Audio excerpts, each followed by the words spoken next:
Alright! Magandang umaga po sa ating lahat. A blessed Saturday morning to all our hardworking and visionary leaders and school heads across the country who are joining us live here on Facebook. Ayan, so sige, welcome to Back to School Extended, Leading with Vision, Teaching with Impact, special extension for school heads, curriculum leaders, and EdTech leaders.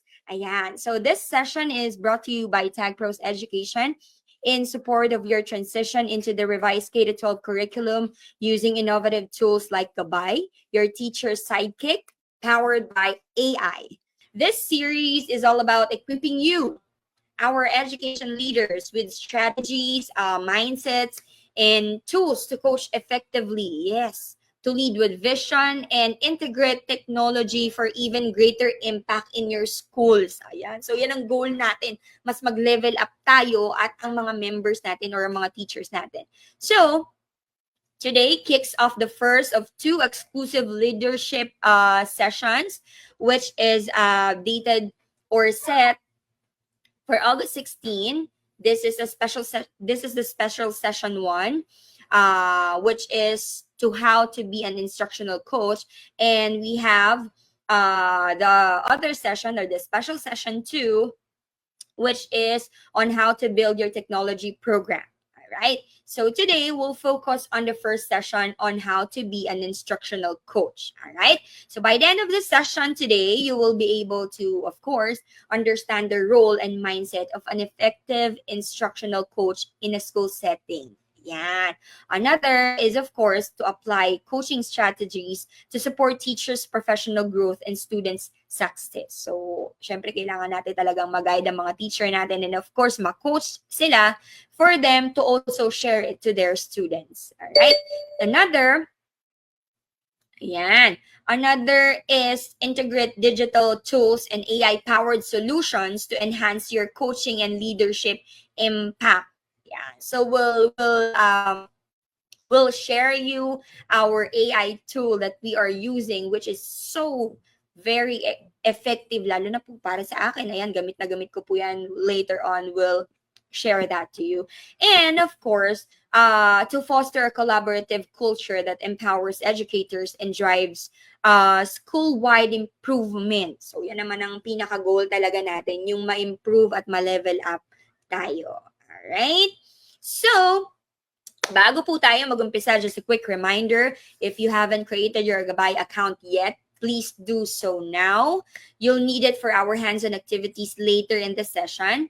So feel free to use the comment section to ask questions or maybe share reflections or simply let us know your thoughts throughout the session, right? And just a friendly reminder as well, to please practice responsible digital citizenship. So please avoid sharing personal details like your email addresses or contact numbers in the comment section for your safety na din. Okay po? So, lahat po ba kayo ay Gabay users na? Sige nga po, type thumbs up kung kayo ay Gabay users na. Sige nga po, let me see, kasi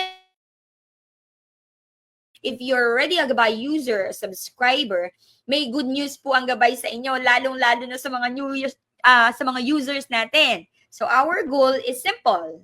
Simple lang ang goal natin is to empower you with tools, templates, and strategies that you can immediately use as you prepare for the new school year. Now, to guide us through today's learning journey, we have an experienced education leader who will walk us through the art and science of instructional coaching. Yeah, so sobrang nakaka-excite. Get ready to be inspired and to take your leadership to the next level. Gusto nyo yun, next level?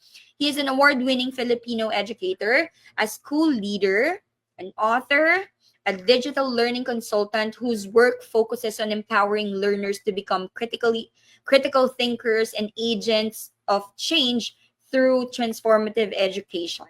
He also serves as the Chief Program Officer of Tag Pros Education and is a member of the National Basic Education Commission of the Catholic Educational Association of the Philippines.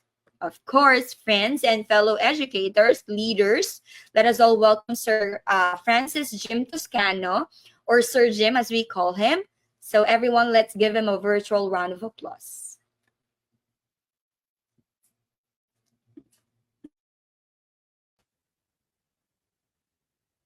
Hello, everyone. Good morning to all of you. I am very much happy to be back here again. This is our back to school extension of our back to school campaign. In the last 4 weeks, or maybe in the last few months, we've focused on helping teachers prepare for the new school year. Now, backed by popular demand, we are extending our back to school program or campaign for Tagpros Education and Gabay with our school leaders in mind. All right, so again, I am Francis Jim Toscano. Thank you for that kind introduction a while ago. And our the first of the first of the two back to school sessions today will focus on instructional coaching. So let me just prepare my slides. I hope you can see my slides. So while I'm preparing my slides, show me in the chat box a while ago. Um, Maybe you've been asked a while ago. Maybe show me in the chat box or in the comment section. We're live on Facebook, so maybe in the comment where you're coming from. And yeah, I see some familiar faces there or names and faces. So thank you for being with us this morning.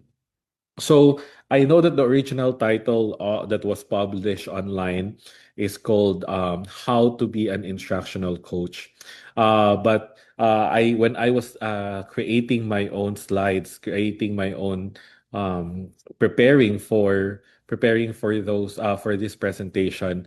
When we speak about instructional coaching, I am always inspired to share about one of my favorite shows where there is a coach and the story has influenced me. So curiosity, not judgment, leading with instructional coaching, a fresh perspective on leadership and education. All right. So what we are going to do today or what we'll explore today. Number one, like what I've said, I will share to you one of my favorite TV shows, Ted Lasso. And I want to invite you to discover the power of curiosity and trust in leadership. Then later on, we will look into defining what instructional coaching is, understanding its core principles and distinction. All right, I think um, let me just go back to my screen. All right. And then on the third part, we will look at the power of partnership, building trust and fostering growth through collaboration. And then later, fourth part, coaching in action. Let's look at practical strategies for integrating coaching into your school culture. And then lastly, we will look at key takeaways and next steps, challenges that I can give as you start your instructional coaching. All right. So again, good morning, colleagues, especially those school leaders, instructional leaders, those who are also dreaming to become leaders, school leaders. Welcome. So let me start with a question. Who here has watched Ted Lasso? So Ted Lasso, though, is not on Netflix. It's not on Disney Plus. It's not on Prime, Amazon Prime. It's actually on Apple TV Plus. And because of copyright, to avoid copyright problems, I wanted to show some video clips, but to avoid that, I'm skipping showing you, but I'm showing you a poster right now. So for those who haven't watched, Ted Ted Lasso, that's his complete name, is an American football coach hired to manage a British football team or soccer. You know that American football is very different from football. We call it, if you're, US influence, you call it soccer. Okay. Despite knowing almost nothing about soccer or football. On paper, he's the least qualified person for the job. But over time, he turns the team around. Not because He invents new plays or transforms the team's training drills, not because he has the perfect technical knowledge, but because he listens, cares, and builds trust. One of my favorite lines in Ted Lasso, or what Ted says is, I think one of the most important things in life is to be curious, not judgmental. That's more than a catchy line. That's one of my favorite quotation right now. Be curious, not judgmental. That's more than a catchy line. It's a coach. It's his coaching philosophy and something that I have reminded myself and maybe imbibed myself over for the last few years. Ted succeeds because he listens first, speaks second, and always look for the good in people before pointing out what to improve. Now, we may not be managing a football club like Ted Lasso, but in many ways, our role as school heads, curriculum leaders, edtech leaders are strikingly similar. We lead teams of talented individuals with different personalities, strengths, struggles, different context, background, even now different generations. Our job isn't to mold them into copies of ourselves, but to bring out their best game. That is what instructional coaching is all about. For me, I believe that leadership with a listening ear, that's instructional coaching. It's creating partnership where teachers feel safe to reflect honestly, explore new strategies, and take risks because they know that there's a leader, that there's a coach, that their leader or their coach isn't just checking compliance. Hindi lang siya yung parang supervisor or manager na nagche-check, okay? Na merong checklist ng mga dapat gawin. But the coach is there to bring out their best game and through listening. And here's the kicker, it works. Jim Knight's research shows that when teachers experience coaching built on two things, trust and choice, they engage more deeply and improve faster. Joyce and Showers found that without coaching, only about 10% of teachers implement new strategies from professional development in their classrooms. Add coaching, and that figure jumps to 90%. Today, we're going to unpack what it means to lead like Ted Lasso, not with flashy tactics or quick fixes, but with curiosity, trust, and something that I want to push right now, intentional listening.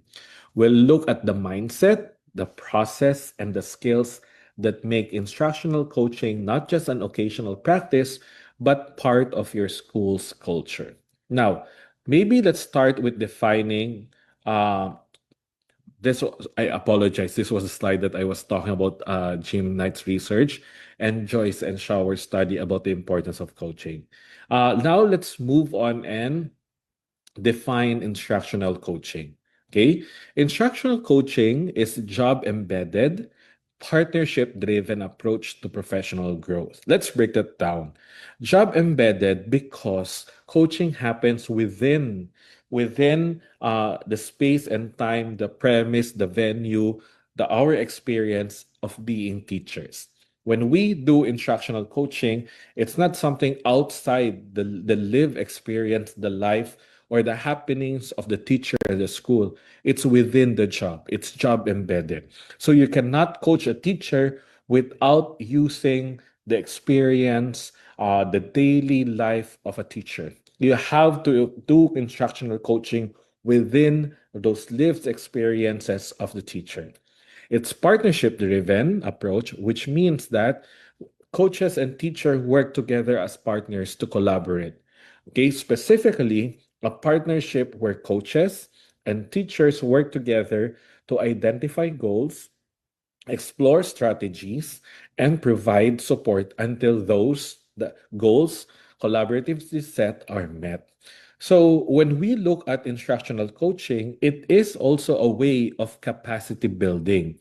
It is a capacity building process that involve dialogue, feedback, and reflection. But listen, because it's a capacity building for teacher, the improved teacher is not the outcome. And I think we should all remember this for a lot of professional development or training.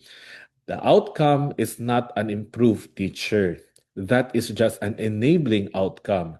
The outcome is always in the service of student learning. What does it mean? Good coaching process becomes helps teachers to be good, and good teachers hopefully will lead to better students learning inside the classroom.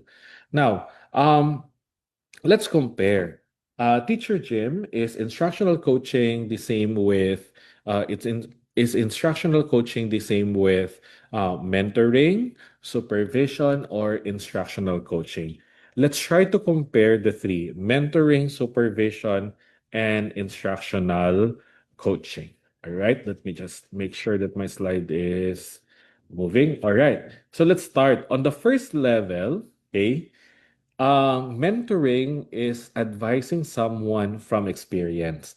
Mentors are those in school, are those veteran teachers who have done a lot of things, who have undergone a lot of changes, who are still persisting in school, and there are models. They advise us from their experience in the past years. Their expertise is from their experience in the past years.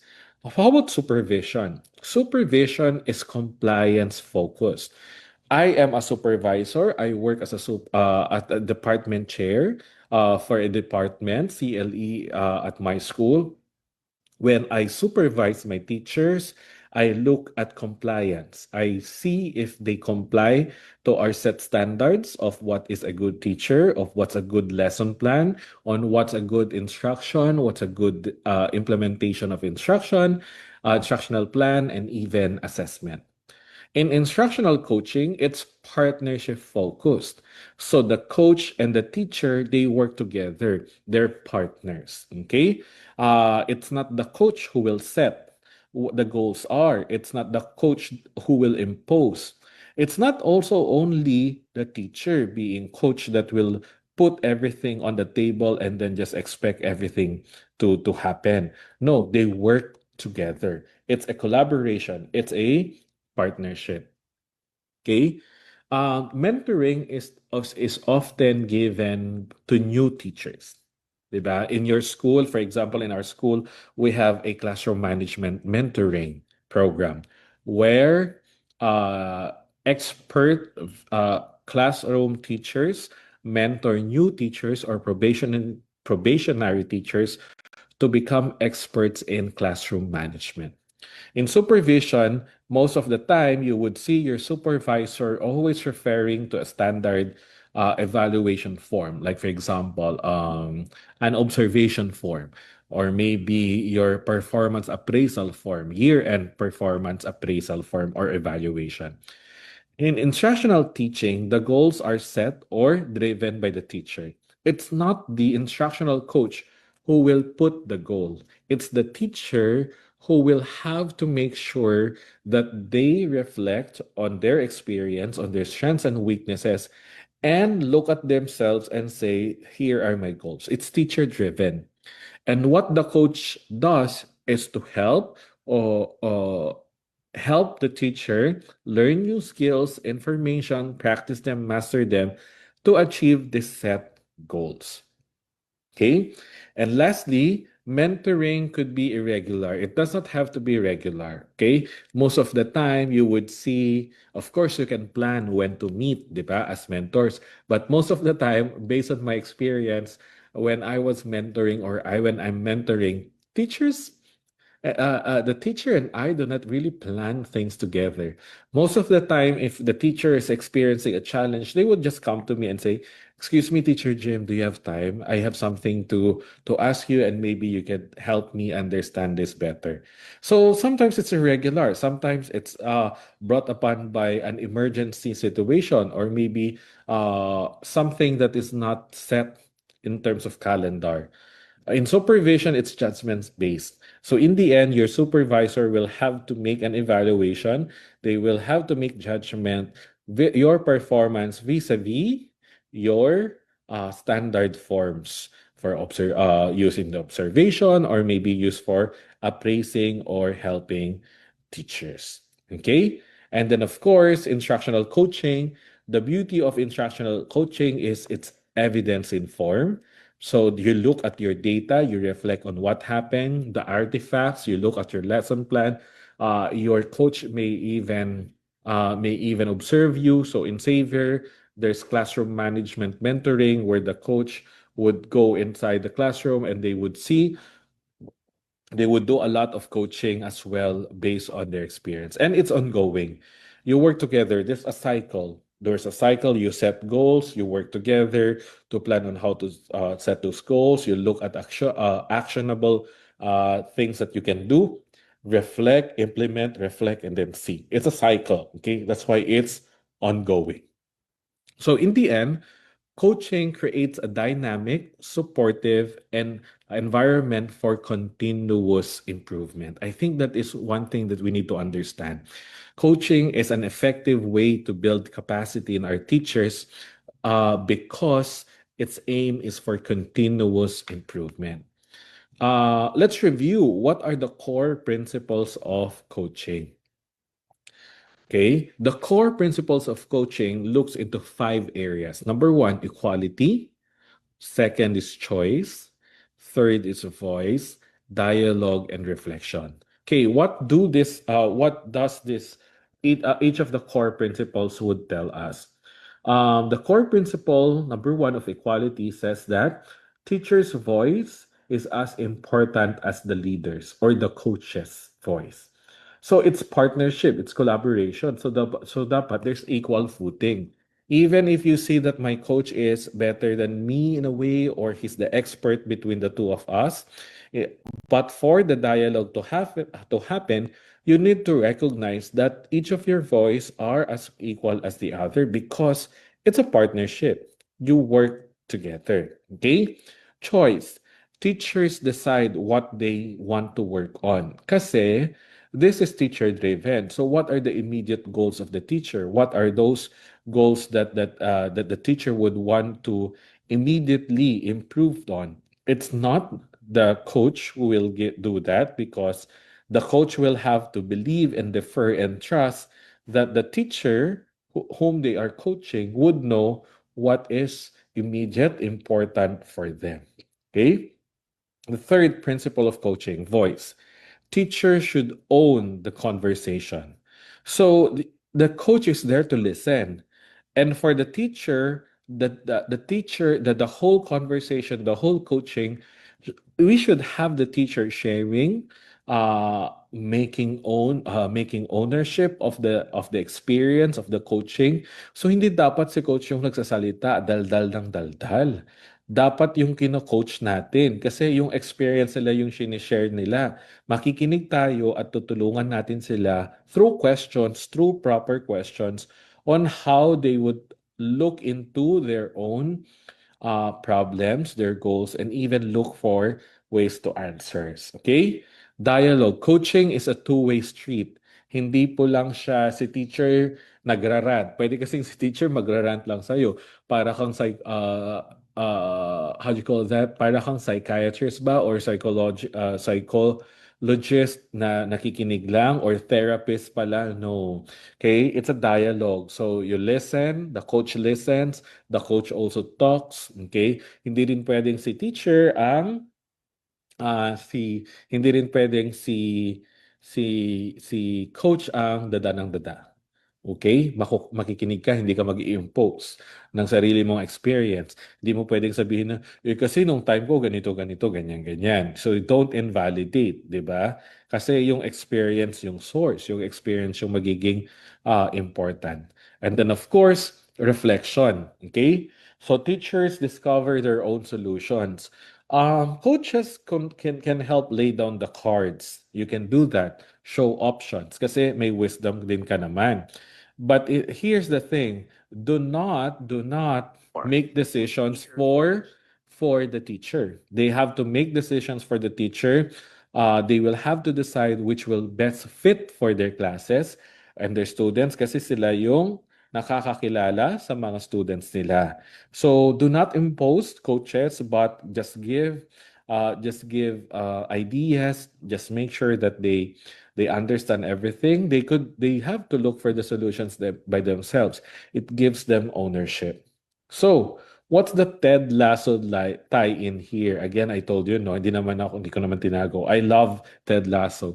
So if you watch, this is something that you would discover from the show. Just like Ted, he's a coach. Coach. So we have to, an instructional coach should listen deeply to understand individual motivations and challenges. Okay? An instructional coach then should also co-create a vision for growth rather than dictating. You don't dictate solutions. And then an instructional coach builds trust by valuing perspectives and fostering psychological safety. What does it mean? Dapat hindi kayo yung parang threatening. You're warm, you're accommodating, you empathize, you listen. You don't judge. Okay? Kasi if you start judging, they will be afraid to share their own experiences. Ikaw dapat yung psychological safety net nila. Okay? And then lastly, empower ownership so teachers truly embrace their professional journey. Again, you don't dictate solutions. It's not your journey. It's the journey of your students. Uh, just a heads up as well. I think in season one, Ted did not walk in telling the team exactly what to do. Hindi siya yung parang pumasok at nagmagaling. Sabi niya, hindi niya ito. He listened to each player. He observed each player. He understood what motivated them. And he co-creates a vision with them. Ang dami niyang dialogue with them. Listening. Hindi siya yung coaching agad. Hindi nga niya alam yung laro. Pero he listened. He tried to listen. And then he actually found or he discovered what motivated each player. That's what instructional coaches should do.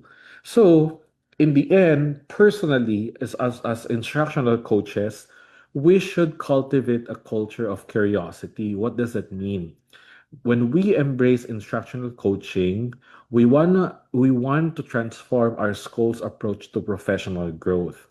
But the mindset or the culture that we should have is a culture of curiosity, not of judgment. We are not judgmental. We should not be judgmental. We should be curious. What are we curious about? Um, I remember there's one episode, and then parang sa beginning, Coach Ted Key, went inside the players' locker room. 'Di ba usually pag locker room, I don't know if you have, amoy pawis, amoy sapatos, amoy, ano pa, stinky shoes and everything. Kasi pawisan galing sa ano. Sabi niya, it smells like potential. Hindi that say smells like AOE or whatever. Ang sabi ni Ted, it smells like potential. So by at that you would see the disposition of Ted Lasso. He looks at the potential. He believes in the potential of every person, of every player. Sana ganun din tayo. Our predisposition should be the teachers whom we are coaching have their own potential. They have their own strengths. And hopefully, we are curious enough to look for them, to discover in them, and not to judge them with what they can't do for now. Kaya nga may coaching kasi we want to help them skip what they can't do, learn so that they can do. By the way, I so love Ted Lasso.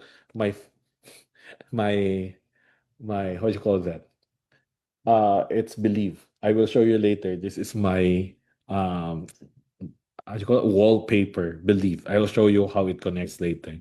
Okay, so what kind of mindset should an instructional have to cultivate growth for in K to 12 education?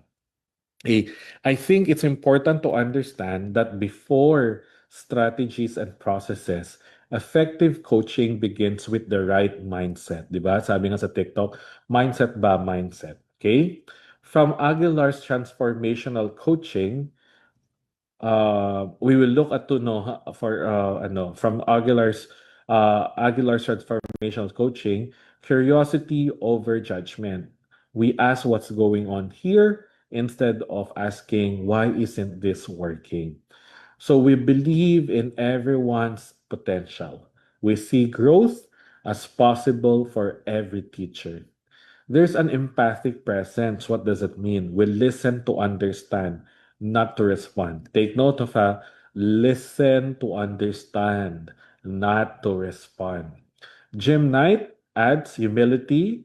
Recognize you don't have all the answers as coaches. It's okay to say that as well. High expectations. Keep the focus on improving student learning. I think maganda yun, no? To be always to look at that our North Star. Our North Star in education is always to look at how we can improve student learning. So that's what we want to happen. The expectation is there. Okay? So again, how can we better understand this? Um, let's have a short activity, okay? Not activity, maybe in the comment, what do you usually do to listen to your teachers? What do you usually do to listen to your teachers? So if you're coaching, okay? Just let me know because we will go back to it later. Okay, just to remind ourselves, what are the techniques, the core principles? Okay, number one, curiosity over judgment. Number two, belief in everyone's potential. Number three, there should be empathic presence. And number four, there should be high humility and high expectation. So I hope you are able to write in the chat box, what are your practical moves for coaches? For coaching as coaches, what are your practical moves? So let's try to see how the power of listening works. So mindset in action. Okay.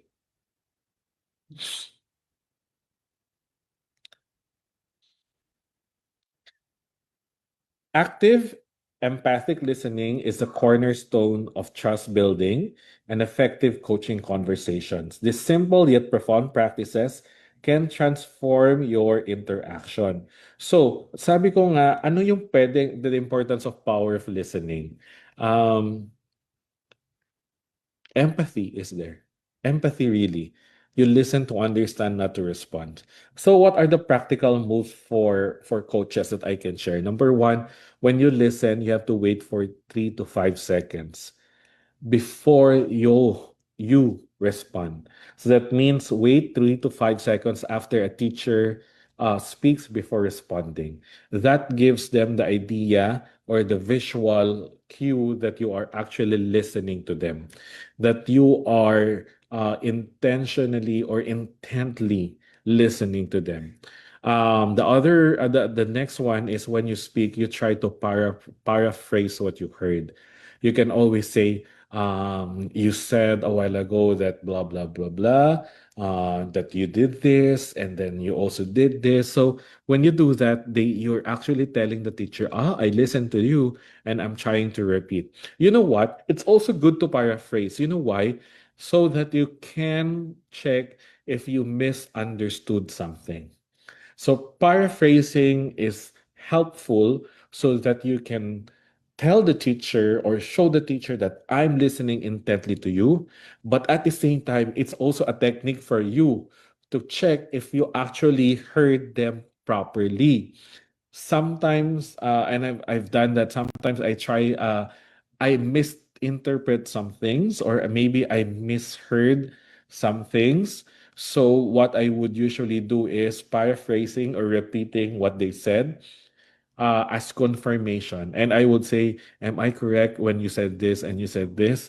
Tama ba? Okay, yun, no? Tama yung pagkagets ko, no? Ganyan, ganyan. So, it's listening intently to show empathy, empathic presence, but also to confirm what you've heard. Okay? And then ask one more follow-up. What does ask one more follow-up mean? Ask one more follow-up before offering advice. So you have to listen, before you give advice, pwede rin magtanong ka ng follow-up question. Like to really dig deeper so that you can give a better response. That's a simple way of listening. You don't have to respond immediately. Sometimes kasi ang eager natin, no, to show that we have understood, and then we want to respond immediately and give already our own thoughts or our own opinion. You don't have to do that. Empathic presence is the key. Okay? So, um, this is one, if you look at the screen, no, one of my favorite, ano, it was after a post game. So one of the uh, key star player before, but he's actually aging already. Yan, nag-uusap sila. Nasa ice bath yung player. Pupunta siya, pinag-usapan nila how things happened, and he was just listening there. So just like Ted Lasso, we could always ask the question, what do you think would help? What do you think would help you in doing this? We give the teacher, we throw back the question of what do you think would help to the teacher so that they start reflecting on their own experience as well. In the end, they will have to discover how to proceed. Tayo lang yung, what's the proper term? Soundboard, a listening ear. That's what they need. Okay, so just like Ted Lasso, effective coaches build trust by starting with questions, not orders. So wag niyong isolve lahat. Okay, wag niyong isolve lahat. Okay, hayaan niyo din na makinig kayo, tas hayaan niyo sila mag-reflect para maintindihan nila kung anong nangyari.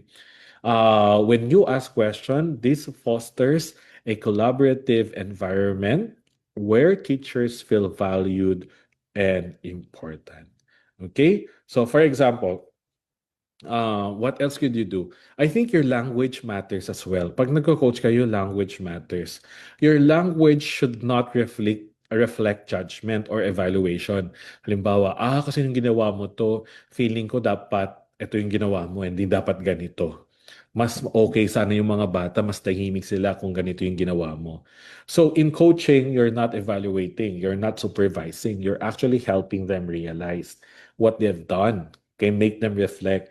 So your language should not be of judgment or evaluation. It should primarily be a language of curiosity. Okay? Um, in Ted Lasso again, the locker room talks often begin with questions, not orders, like how are you feeling about this? How did you feel about the game? What do you think would help? So it's the curiosity and the potential of this of the player. It's the one building and it's trust building first before giving them the strategic actions that they can do to be better. Okay? Let's go to the next part. Let's try to understand ano ba yung mga possible or the common key coaching cycles. It's a coaching cycles, by the way, okay? So coaching is not just a casual conversation. It's a structured listening in action. It's a cycle because you look at the experience of the teacher, you set goals on how to respond to that with the teacher, of course, you take action, implement, then you spend time to reflect again with the teacher, and then you look at the experience, and then you look at improvement. So it's a coaching cycle. It's a cycle, really. Okay, there are two things that I want to share to you. Number one, Gym Knight's impact cycle.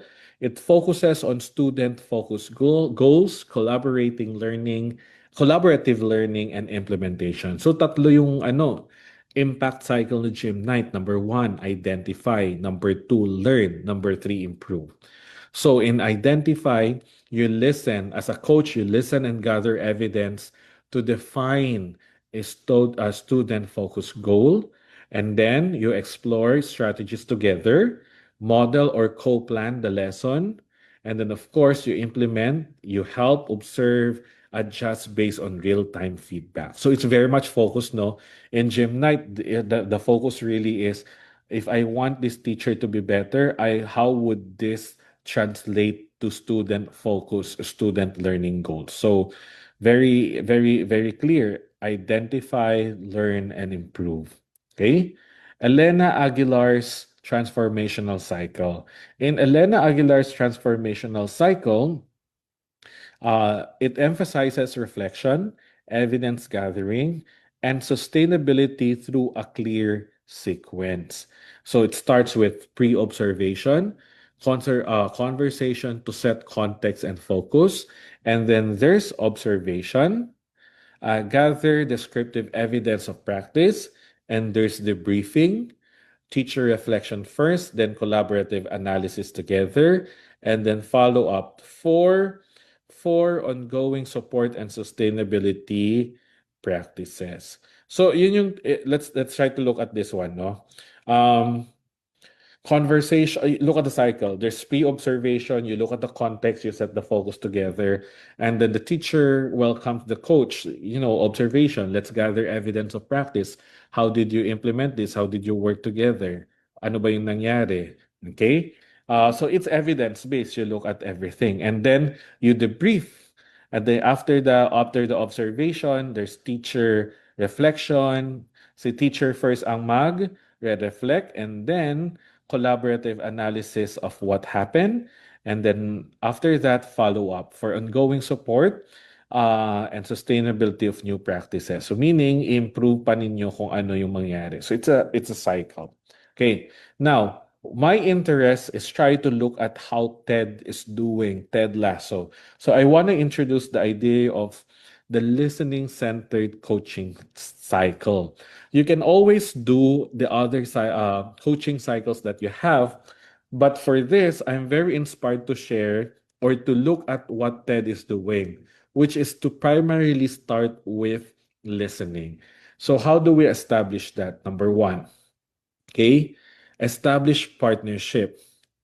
You ask the question, what's most important for your students this term? Begin by aligning on shared goals and building mutual trust. So mag-uusap kayo, titignan nyo, ano ba yung ano?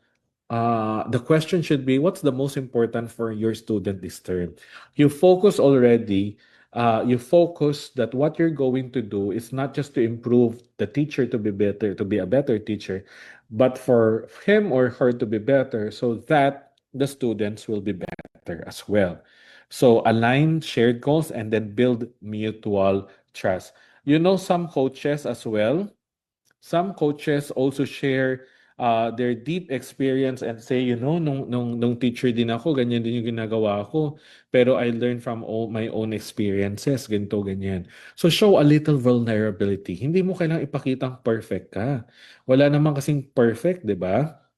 Walang perfect teacher, walang perfect school leader. Pero mas open ang mga teachers pag nakita nila na, pareho pala kami. I can relate to my coach kasi my coach shared that ganito din pala yung nangyari noon. So in short, show a little vulnerability. It's okay to say that I am also not perfect, that I also experienced this. Okay? Second, gather evidence. The next question that you ask when you do coaching is what stands out to you in this data. So work together, collaborate to observe and collect meaningful information about practice and student outcomes. Evidence-based kayo ha, hindi lang kayo mag-i-invento or whatever, yung feeling ko, ganito kasi, feelings. Hindi pwedeng feelings lahat, okay? Reflect together. What do you think worked well? Why? Okay? Engage in deep reflection on the evidence, identifying success and areas for growth. Focus on areas for growth. Don't just say, ito yung mistake na ginawa mo. No, not mistake.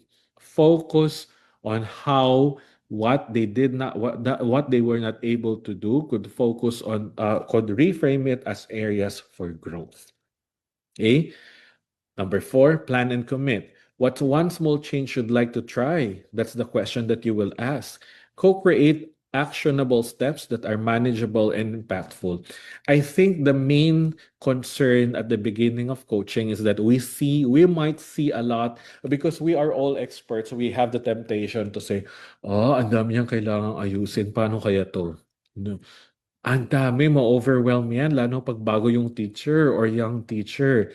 You might overwhelm. Instead, let the teacher decide and say, what do you think is the most important right now? The most pressing issue that you want to address? What's that area for growth that you would like to look into so that you can tackle the other issues as well? And from there, you can help lay down the cards.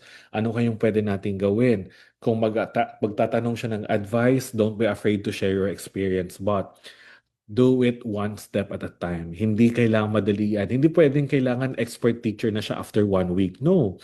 Tayo nga, di ba, we've learned from our experiences. Karamihan naman, minsan nga, di ba, ang joke nila, pagpasok mo sa classroom, itapon mo lahat, kalimutan mo lahat ang mga inaral mo sa university or college. Kasi pagdating sa totoong labanan, para namang hindi naman ganito yung tinuro nila, ganito yung tinuro nila, pero hindi naman ito yung nangyayari.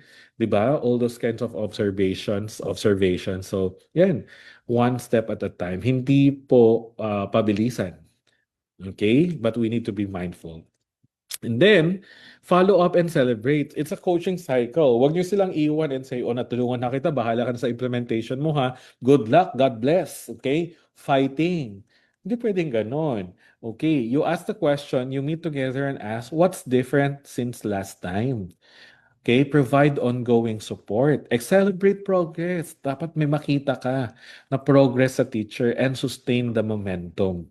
Yun dapat yung coaching cycle natin. Establish partnership, gather evidence, reflect together, plan and commit, follow up, and celebrate. Celebrate! You know that even mistakes are worth celebrating?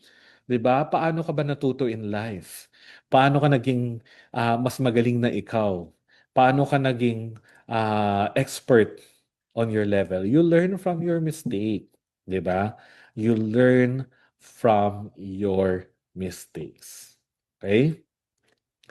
The best listeners never tell you what to do. They simply ask the right questions and create the space for you to discover the answer yourself. Sana this is a reminder for us coaches. We are listeners. We practice coaching by listening. We ask the right questions, and we create the space for the teachers whom we are coaching to discover the answer by themselves. So, we're now on the last part. What are our key takeaways and maybe the next steps that I will challenge you? Okay?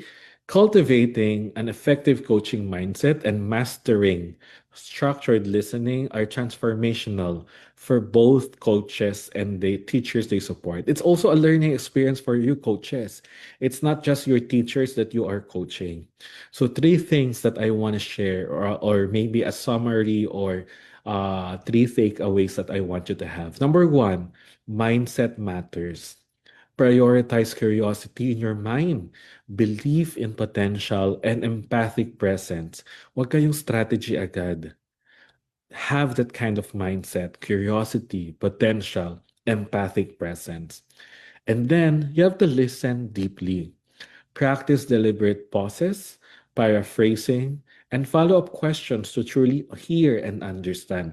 So you listen to understand, not to respond. And then lastly, embrace the cycle. Utilize a structured coaching cycle to ensure consistent growth, whether it's Gym Night's Impact, or maybe that's Aguilar's transformation cycle, or maybe the new thing that I offered, the listening centered coaching cycle. Regardless of that, of what framework you follow, we want to ensure that there is consistent growth and sustainable impact. So, I want you to reflect, which mindset shift or listening move will you practice tomorrow? And I hope your action from this session is to schedule your next coaching conversation with these three principles in mind. Mindset matters, listen deeply, and embrace a cycle for coaching. Further on, maybe I want you to take this next step. Take a moment to reflect.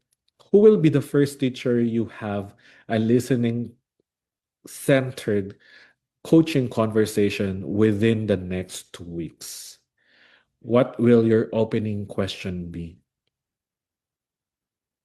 So isipin nyo, sino kaya yung gusto nyong i-coach? Sino kaya yung i-assign sa inyo ng school nyo na i-coach nyo na teacher? Kakasimulan pa lang ng klase sa ibang school.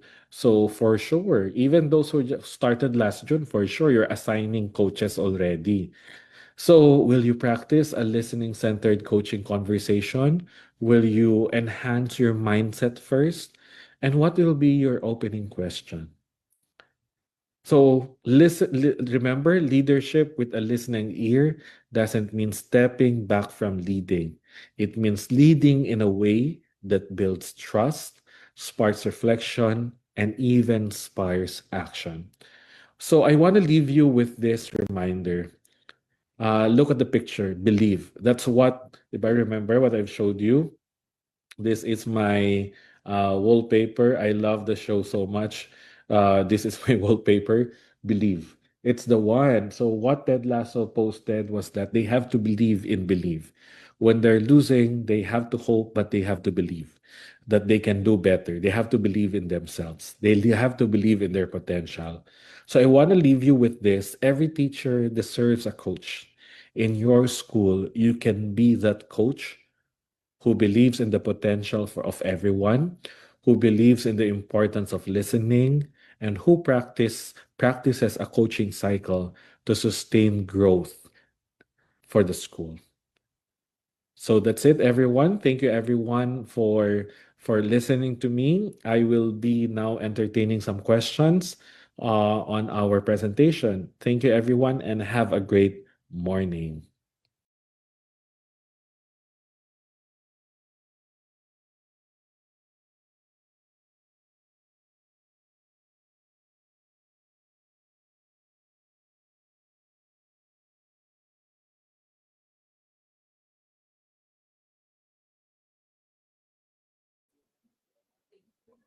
Hi, everyone. Good morning.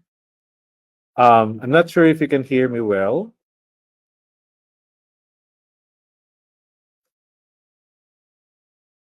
All right. I think everyone can hear me loud and clear. Of course, I hope you are able to listen to what I was sharing a while ago. Are there any questions? Maybe we can remove I have global faces already.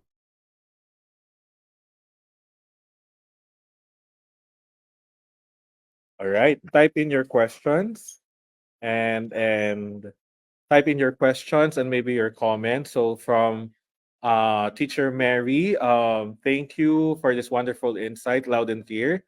Okay, someone asked, can we secure a copy of the presentation?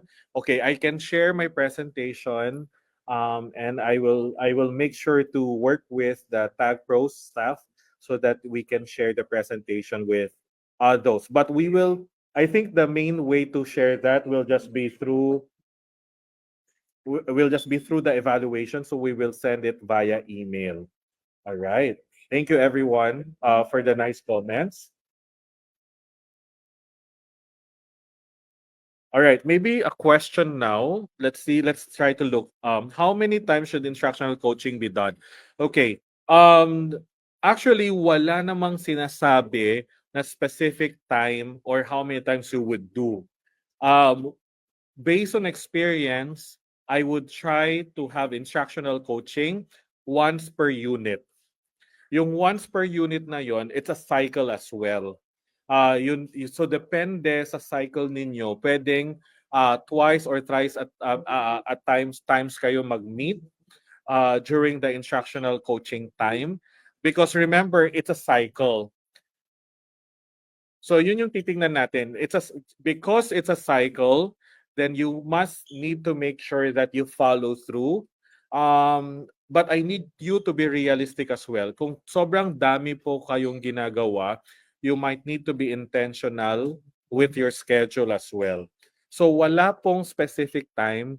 Minsan needs-based din po yan. Needs-based. So pwedeng period of time. Pwedeng yung clinical supervision time. I don't know if you have what you call as clinical supervision time. Maybe during first quarter, second quarter, that is your clinical supervision time. Yan yung kailangan yung gawin. Maybe you can find a schedule. Personally, as a school leader and administrator, Per teacher, I do 3 to 4 times during the clinical supervision, the coaching cycle. But it also depends on the expertise of the teacher. For new teachers, I remember 5 to 7 nga yung ibang department chairs just to make sure that the skills are built on them. Pag veteran teacher learning a new skill, yun yung lesser time. Veteran teacher learning a new skill, pwedeng lesser time kasi meron ng recognition na veteran teacher yon. Halimbawa, a veteran teacher learning how to use technology in the classroom. Because the teacher is experts in pedagogy and content, magfo-focus ka na lang on technology skill, pwedeng lesser time. But if you have a new teacher na kailangan maging expert sa content, sa classroom management, pedagogy, technology use, if you have technologies in your school, then you might need to focus on the more important skills to be learned. And then, yun nga, baka mas matagal at mas maraming beses.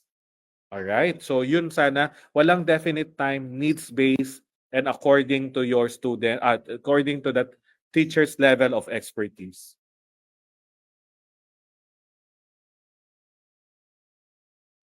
Ayan. There's another question from Teacher Des. How should instructional coaching be viewed vis-a-vis clinical supervision? Okay, most of the time, instructional coaching is within clinical supervision, especially when your school has what you call as the rating evaluation period. But instructional coaching can be continuous even during clinical supervision, given that the instructional coach is not the same supervisor who gives rating. For example, you can have a classroom management. For example, here in our school, the clinical supervision and the evaluation for rating is done by the department chairs. The department chairs are middle level administrators. So for example, that's what I do. However, for classroom management, even if I do instructional coaching, we also have what we call as the classroom management mentoring program, where a fellow teacher who has a veteran status is given the opportunity to mentor a new teacher or a probationary teacher. So what does that mean? Continuous sa kanila. Kasi yung instructional coaching walang bearing sa rating or evaluation nila because the veteran teacher who's mentoring the new teacher does not have a capacity to do evaluation. Ang ginagawa nilang instructional coaching is formative by nature. So clear ba yun? I think that should be clear. If the instructional coaching is being done by a supervisor, maybe you have to delineate when is the clinical supervision, when will be the evaluation or rating period observation. But if the instructional coach is non-supervisor, non-administrator, does not do evaluation or for rating, then pwedeng continuous yung instructional coaching. Okay, I hope that helps. Yeah. Okay. Is it administrator initiative? Is it necessary to observe him or her in the class before this? For very good schools, instructional coaching is actually a program that your HR should have. Your HR, because they are in charge of human resource development, the instructional coaching should be a professional development pushed by your HR, managed by administrators. Kasi magkaiba, halimbawa, if grade school and high school or magkapareho. So it should be an HR initiative. If you don't have an HR, whoever is in charge of professional development for your teachers, dapat sila yung in charge. So whether administrator, department chair, or your principal. Okay? It should be an initiative. Kawawa naman yung mga teachers nyo na bago, sink or swim. Hindi na po uso ngayon yung sink or swim. Kawawa po yun. Ibig sabihin lang, pag sink and swim, or sink or swim yung approach ninyo sa mga new teachers ninyo, ibig sabihin that's a reflective of a profession of a lack for professional development for your new teachers. Sorry ha, very straightforward. I'm coming from a standards of human resource development improvement. So the school should be, kasi kawawa din yung school ninyo. Kawawa din yung quality ng school ninyo. Yung mga new teachers nyo, wala pala silang training, wala silang instructional support. Kawawa yung quality. So dyan nanggagaling yung takot ng mga parents. Ay, ayaw ko kay, halimbawa, kay Teacher RM. Ayaw ko kay Teacher RM kasi bago siya. Hindi ako confident. So pupunta ako kay, halimbawa, Teacher Ish. Kasi si Teacher Ish ay veteran. 'Di ba? Ayaw nyo yan. So you're doing it for your school as well. I don't know. Do you agree with that? Let me know if you agree. Na it's really for your school capacity. So I hope it should be HR or administrator initiative. You're protecting the quality of your teaching and education. Is it necessary to observe him, her in the class before? Yes. Kasi ano yung data nyo? Paano nyo malalaman na ito pala yung magaling siya, dito pala siya ano? So pwede nyo silang i-observe unless pupunta yung i-coach ninyo at sasabihin niya, ito po yung weakness ko. Pag ganon, kailangan mo lang ng confirmatory observation. Hindi kailangan the whole period observation.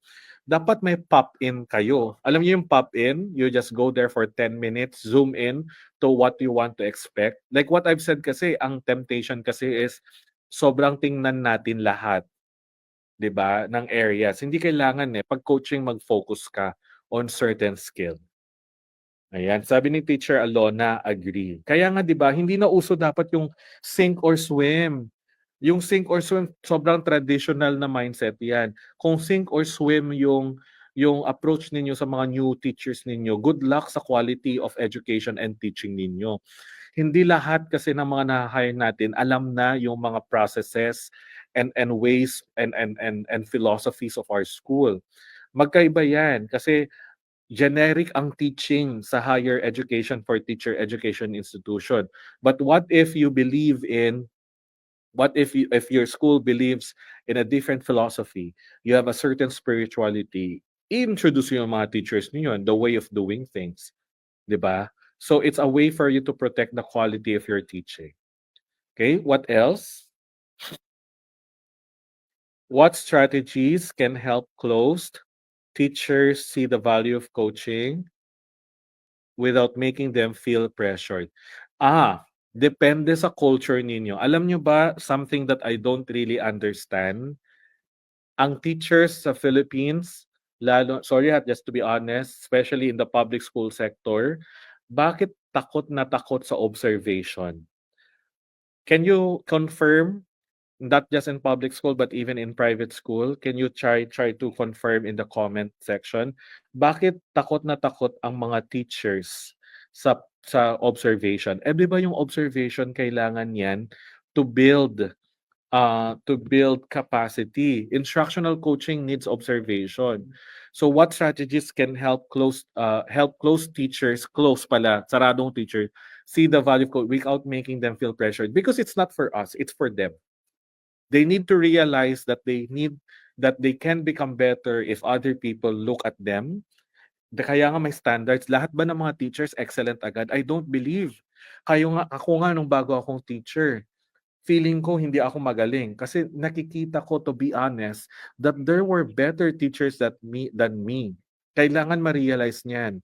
Hindi ko alam kung ganun ba tayo kataas ang pride natin, but when I was a first-time teacher, first year, I really admitted to myself, gosh, I need to be better because I see better teachers than me. And I'm not jealous of them. I idolize them. They were my inspiration. So, nasaan ang growth mindset sa mga teachers? 'Di ba? Ang teachers are model of lifelong learning, 'di ba? Growth mindset. So, lahat ba ng teachers pagtungtong sa school excellent na? Hindi, ang daming pwedeng aralin diyan Pero depende rin sa culture kasi ng school. Ano ba yung culture ng school? Nakakatakot bang magpa-observe? Nandun ba na laging fault finding lang yung ginagawa pag instructional coaching? Kasi minsan, pag gano'n, nagiging performance ang observation. You don't want that in instructional coaching. Performance lahat. Pag performance lang yan, ibig sabihin yan, that only happens once. It does not happen in the regular period or observation. Okay? So, I don't know. Ako, gustong-gusto ko. Sabi ko, go inside my classroom. Tatabihan pa kita sa likod kung gusto mo. 'Di ba? I don't feel pressured. There's a little bit of pressure, but I know kasi that what I'm doing is not a performance. What I do when there's an observer are the things that I do even when there are no observers. That's my philosophy. Okay? Natatakot sila sa observation depending sa sinet na standard na observer. Pag gusto niya perfect, makita niya yun ang naging problem. Kaya nga coaching, di ba? Sana matanggal to. Minsan kasi yung coaching na nangyayari is all about the observer. No, it's not all about the observer. It's about the person being coached. Nasaan ang growth mindset, di ba? Nasaan ang growth mindset natin? So nasa culture yan. That's what I believe in. It's in the culture of schools. I am very fortunate that I belong to a school where the culture is lifelong learning, where the culture is curiosity, where the culture is growth mindset, where we know that when an observer comes in, we don't need to give performance because the expectation is that what we do, whether someone is looking at us, is the same quality that of teaching that we should be doing when there's an observer. Why? Because it's not all about us. It's for the students. So isipin nyo, lugi ang mga students kung performance lang ang ginagawa natin. Imagine niyo kung may anak kayo. Yung teacher ng anak ninyo, nagiging ano lang, performance level lang. So lugi siya the whole time. Right? So look at the culture of your school. If that's the prevalent culture, nakakatakot, palitan nyo yung mindset na yan. Palitan nyo kasi ang nalulugi ang mga students. Ang mga students ang nalulugi. Okay? Natakot si Teacher Sinon, takot po sa observation. Saka lang po naghahanda ng tunay pag may observe. Rating lagi ang basis. Hindi kasi dapat ganyan eh. Lugi ang mga students. Ano yun, ano ka lang, magre-ready ka lang, magpo-perform ka lang pag may observation. I think teachers sometimes are so self-centered. Lagi nilang inaisip. Some observers are too self-centered as well. Magpo-perform lang kasi meron na nakakita. Isipin nyo, the end of our work is not ourselves. The end of the work is for the students. Isipin nyo yung mga anak ninyo, kung ganun ang mga teacher nila, nagpo-perform lang pag may nakakakita sa kanila, lugi ang mga kabataan.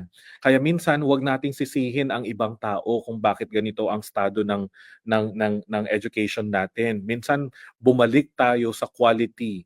You know what they said? The quality of the education system is directly proportional to the quality of the teaching that the teacher does. Very good teachers means very good education system. Hindi pwedeng sobrang pangit na education system pero claim natin ang gagaling ng mga teachers natin. So nasaan nanggaling 'yon?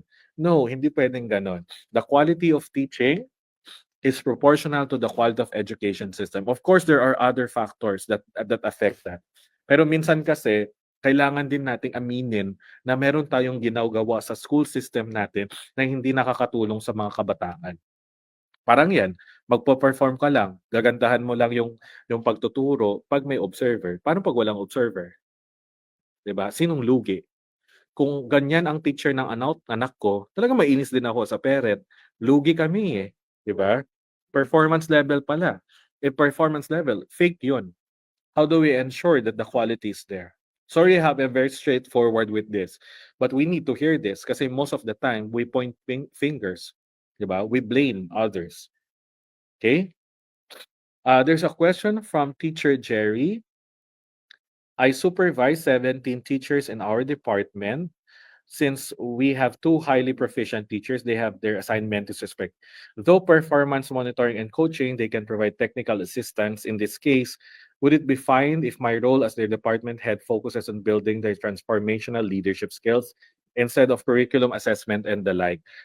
If you are pertaining to mentoring the two highly proficient teachers, really that would be great as well if you are looking at them at a trajectory of leadership.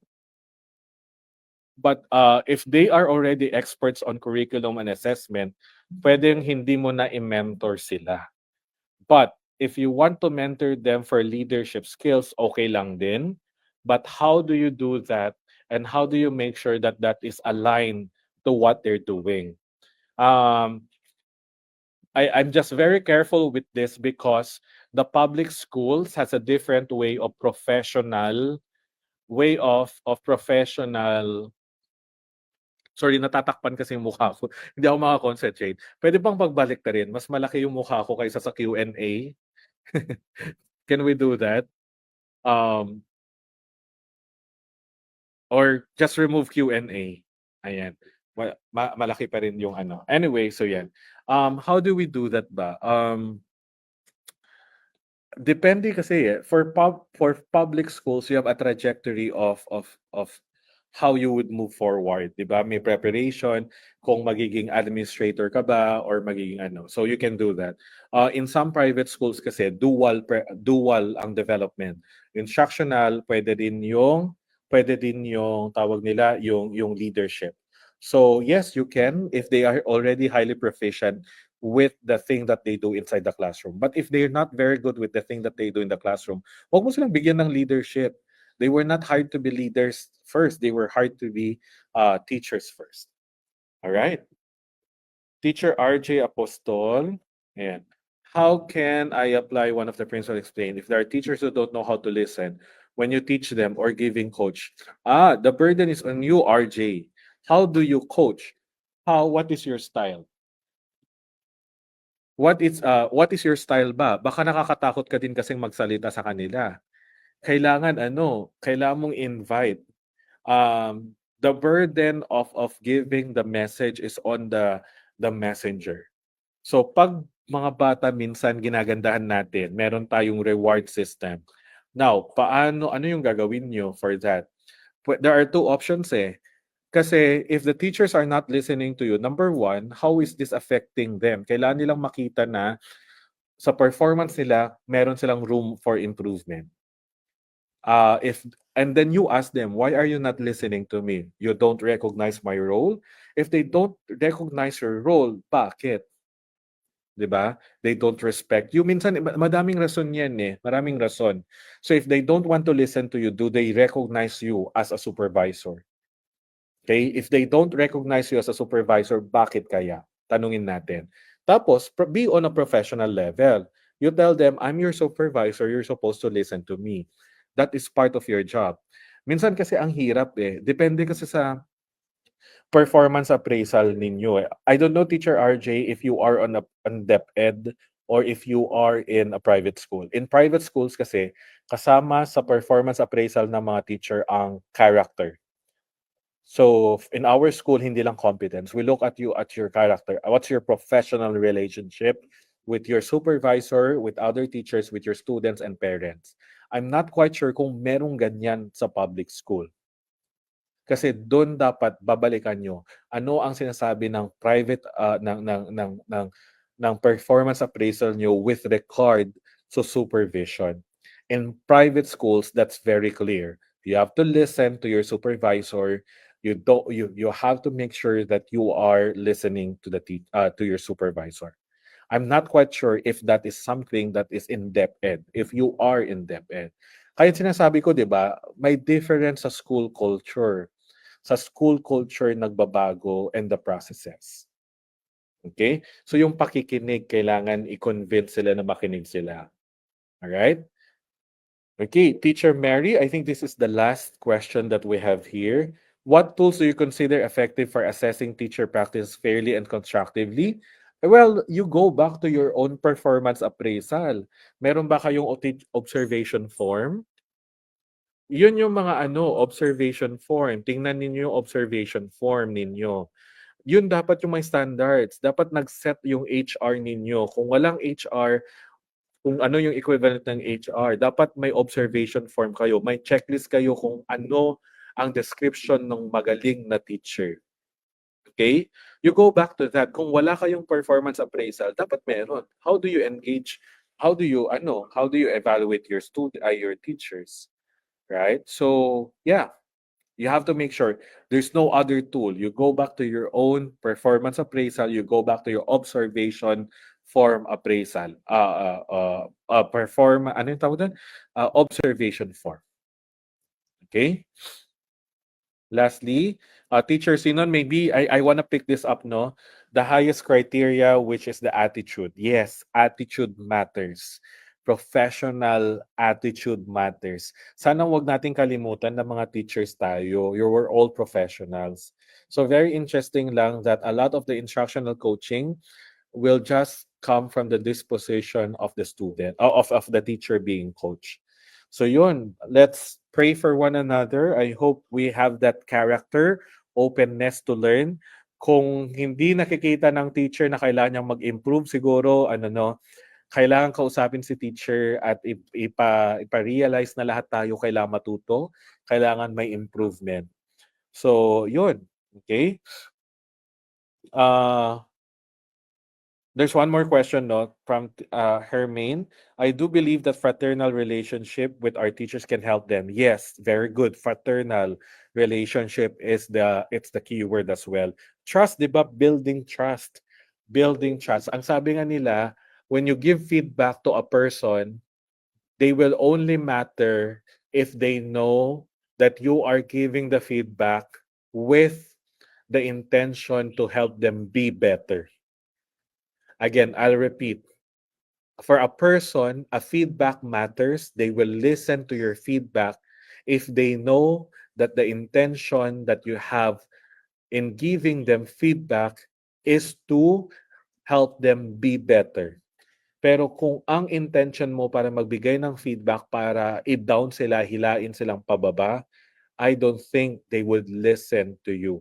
They will listen to your feedback. Hope I'm making it clear. That's what matters. Fraternal relationship, uh, trust, building relationship. That is very, very important. They will only listen to your feedback if they know that your intention is something good for them, to help them be better. But if your intention is to bring them down, pull them down, crab mentality, your feedback would not matter. They will not listen to you. Ayan. So there, that's my ending. Thank you so much for having me here and have a great afternoon.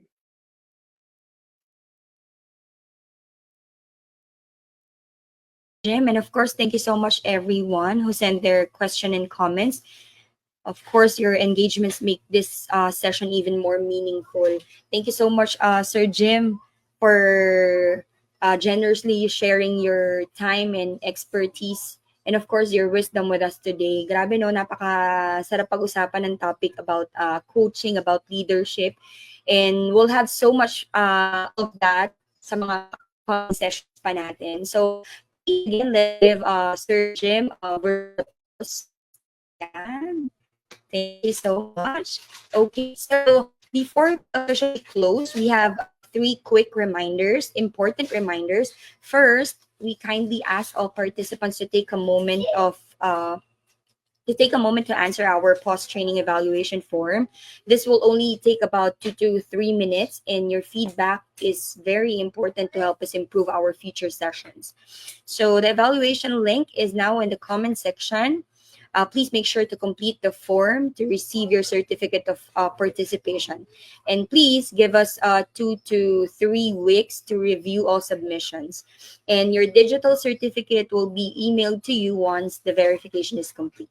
Second, if you enjoyed today's session and you've been using Gabay, don't forget to join our Gabay referral program. It's our way of saying thank you to help us in helping us grow this community of innovative educators by referring fellow teachers, school heads, or even your whole faculty. You will help them discover a powerful AI teaching sidekick, and you earn rewards in return, of course. And we'll post the link in the comments so you can sign up right after the live stream. Okay. And lastly, this is just the beginning. All right. So today was a special session one. That's how to be an instructional coach. But next week, we'll come back for special session two of Back to School Extended, leading with vision, teaching with impact. So make sure you mark your calendars, set your alarms, and of course, invite your colleagues. All right, because it's going to be another session you won't want to miss. All right. So to all our dear leaders who joined us today, thank you so much for your time, your energy, of course, and your commitment to professional growth. May today's session empower you to keep leading with vision and teaching your teachers with impact. So keep exploring Gabay, please. Make the most out of it. Refer your co-teachers and let's continue this journey together. So don't forget to complete the evaluation form if you haven't yet, and to join our upcoming training and the Gabay community on Facebook for continued learning and collaboration. Okay, so on behalf of Tag Pros Education and the entire training team, maraming salamat po, dear educators, administrators. Salamat. We're proud trying to decide educators or leaders like you. So stay passionate, stay innovative, and always lead with a heart. And so follow us on Facebook and Twitter or TikTok for updates. So again, this has been your host, Glenn Milarion. Thank you and congratulations all. Hanggang sa muli po. Bye!